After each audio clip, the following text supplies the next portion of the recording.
Aujourd'hui, dans cette vidéo, j'ai décidé de vous parler d'un thème assez important pour certains. C'est comment améliorer son référencement quand on possède un site WordPress.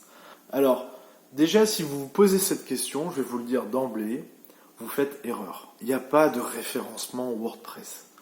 Il y a des CMS, des sites internet, un site internet qui peut être en développement spécifique, qui peut être sous CMS, Content Management System, donc sous WordPress, sous PrestaShop, sous Shopify, mais il n'y a pas de système de référencement de site WordPress.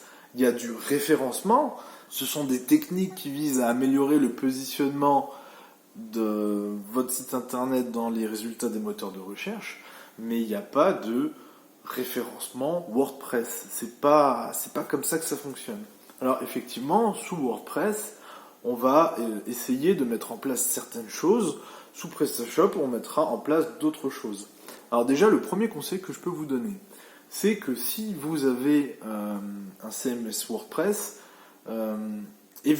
fuyez les thèmes qui sont soi-disant optimisés SEO. Pourquoi ? Parce que tout simplement, les vendeurs de thèmes qui font la publicité sur ce registre, quand on regarde un petit peu le code, l'architecture de leur thème, il est tout sauf fait pour être optimisé pour le SEO. Le SEO, il y a certaines techniques qui font que par la hiérarchie, par l'architecture de votre site, vous allez améliorer votre référencement et la construction de cette hiérarchie, elle est donnée, elle est impulsée par votre thème. Alors, moi ce que je vous conseillerais, alors ça va peut-être vous coûter un petit peu d'argent au départ, mais c'est un bon investissement, c'est d'acheter le thème qui vous plaît. Donc vous allez, vous parcourez les boutiques, bon, vous essayez quand même pas de prendre un thème qui est trop vieux, parce que il sera peut-être plus mis à jour, etc. Mais essayez déjà, concentrez-vous sur l'aspect physique, sur ce que vous savez faire. Vous savez faire du WordPress côté front, mais vous savez pas le faire en profondeur côté back. Donc faites ce que vous savez faire, vous choisissez un thème qui vous plaît. Et après ce thème, vous le confiez à un développeur pour qu'il puisse l'adapter, pour qu'il se devienne finalement SEO friendly, j'ai envie de dire. Moi, souvent, ça m'arrive d'adapter les thèmes de mes clients pour arriver à ce que WordPress gère mieux son architecture et soit plus SEO friendly. Pour que quand on publie des choses dans une page, on n'ait pas besoin de se casser la tête. C'est le cœur de WordPress, le thème, qui va faire que la construction de ce site, elle va favoriser le référencement naturel. Alors juste comme ça, en 2 secondes, qui je suis ? Je m'appelle Gauthier Klein, je suis expert en référencement. J'ai monté ma boîte en 2010 et au quotidien, j'accompagne des entreprises à améliorer leur visibilité sur Internet. Donc maintenant je vous ai dit ça, vous posez peut-être la question sur la qualité de WordPress. Alors, qu'on se méprenne pas, WordPress, j'ai pas dit que c'était un mauvais outil, je dis que WordPress, il y a des choses à revoir quand on cherche à vraiment performer sur le référencement naturel. Mais WordPress, il faut savoir que c'est un bon outil. Tous les CMS sont des bons outils. Mais finalement, c'est que vous savez peut-être pas vous en servir en profondeur. On va prendre un exemple. Tout le monde, c'est à la portée de tout le monde aujourd'hui de conduire une voiture. Par contre, il n'y a pas énormément aujourd'hui de gens, même autour de moi, qui n'ont jamais eu d'accident de leur vie. Des bons conducteurs, il n'y en a pas beaucoup, il y en a une poignée. Et donc, finalement, des bons utilisateurs de WordPress, des gens qui ont passé du temps, qui ont appris en profondeur à se servir du CMS, c'est pareil, il n'y en a pas énormément. Ce sont essentiellement des développeurs web. Ce sont des personnes qui sont capables de comprendre le langage de balise HTML, qui sont capables de comprendre ce que c'est que le langage PHP et qui sont capables de modifier un thème. Alors généralement, on crée un thème enfant pour répliquer l'architecture du thème qui existe et après on apporte des modifications pour qu'il puisse répondre à une attente donnée. Donc on va lui dire, le bloc là, toi tu le crées actuellement comme ça, non, moi ça me convient pas, tu le crées comme ça. Le bloc là, il est là, actuellement il est nommé comme ça, moi j'ai envie cet élément, ça soit par exemple la place d'une div, typiquement, je vais préférer mettre un aside. Bon, c'est un peu technique, ce sont des balises, c'est du HTML, mais grosso modo, on va transformer dans sa profondeur le thème, c'est des choses qui ne sont pas visibles pour la plupart des utilisateurs, mais on va transformer le thème pour qu'il devienne adapté au SEO. Donc finalement, on pourrait se poser la question, comment est-ce que je fais pour référencer correctement mon site internet ? Puisque je viens de vous dire qu'il n'y a pas de référencement spécifique PrestaShop, spécifique Shopify, spécifique WordPress ou autre. Il n'y a que du référencement. Donc, soit on se forme au SEO, soit on se fait accompagner en SEO, soit on fait intervenir quelqu'un. Mais bon, les critères en SEO, même s'ils évoluent de temps en temps, on les connaît, c'est toujours les mêmes. On essaye de créer des pages. Quand on possède une page qui est ancrée, qui est posée sur une thématique, on ne parle que de cette thématique. On évite de partir dans tous les sens, de développer d'autres sujets ou de croiser les sujets. Quand on a une thématique, on a un mot-clé principal, on a des mots-clés secondaires, on a du contenu textuel dans lequel on va nourrir un champ lexical pour apporter du sens, pour apporter de la pertinence.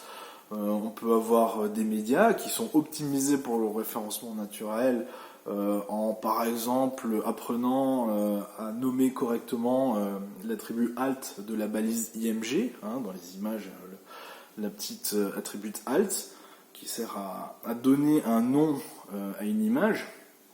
Voilà, ce sont des techniques pures qui sont inhérentes au référencement naturel, mais après, il n'y a pas de technique spécifique pour WordPress. Par exemple, si vous décidez, même si c'est pas un critère très fort dans le référencement, si vous décidez d'optimiser les temps de chargement sur votre site internet, effectivement, avec WordPress, vous allez télécharger peut-être un plugin. Par exemple WP Super Cache, des plugins, il y en a plein. La même chose, si vous êtes sur PrestaShop, là c'est plus un plugin, c'est un module que vous allez télécharger pour vous permettre de faire ça. Mais en fait, à la base, le besoin, il est le même, c'est améliorer les temps de chargement. Si vous souhaitez, par exemple, passer votre site tout en HTTPS, donc soit vous allez le faire, donc ça fonctionne pour tous les sites, en renommant directement le htaccess parce que vous connaissez, parce que vous savez ce que vous faites, ou vous passez par l'interface de votre CMS.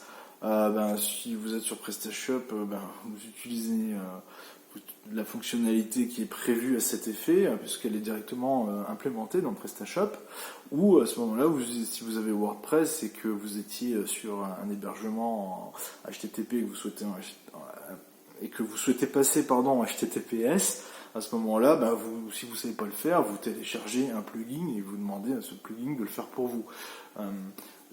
Si vous voulez, en SEO, il y a plusieurs critères qui font que un site va être considéré de qualité, va être considéré pertinent par rapport à une requête qui est faite sur un moteur de recherche.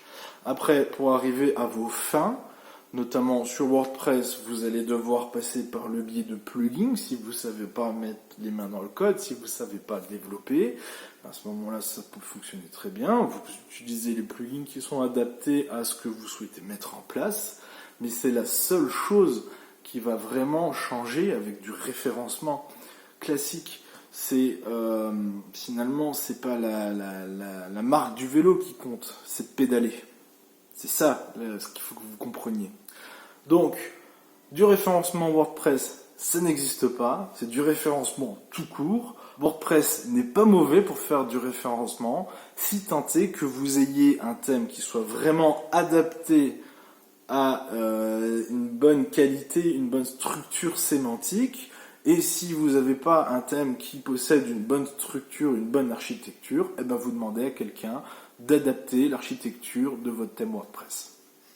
Ce que je vous ai pas dit, c'est si cette vidéo elle vous a plu, donc j'en publie régulièrement, j'essaie d'être le plus régulier possible, mais c'est un peu compliqué parce que à côté j'ai une activité. Mais si ça vous plaît, pour être au courant, ben vous vous abonnez, vous pouvez activer la petite cloche. Si vous avez des questions, vous n'hésitez pas, vous me les posez dans les commentaires ou à mon adresse email, vous pouvez facilement la retrouver sur ma chaîne. Autrement, pour ceux qui souhaitent aller un petit peu plus loin, un brin plus loin, il y a un lien dans les descriptifs de la vidéo qui permet de vous abonner à une liste email, tout simplement, une liste email où je publie très régulièrement. Donc c'est pas, ça sera pas tous les jours, ça sera pas toutes les semaines, ça sera régulièrement, mais pas à des fréquences établies. Je publie de l'actualité sur le SEO, je publie des trucs, des astuces, des études. Enfin, j'essaye un petit peu d'alimenter tout ça pour vous apporter un petit truc en plus. Et c'est pas forcément des choses que je peux développer dans ces vidéos sur YouTube, parce que des fois, ben ça va concerner peut-être une petite mise à jour sur l'algorithme Google.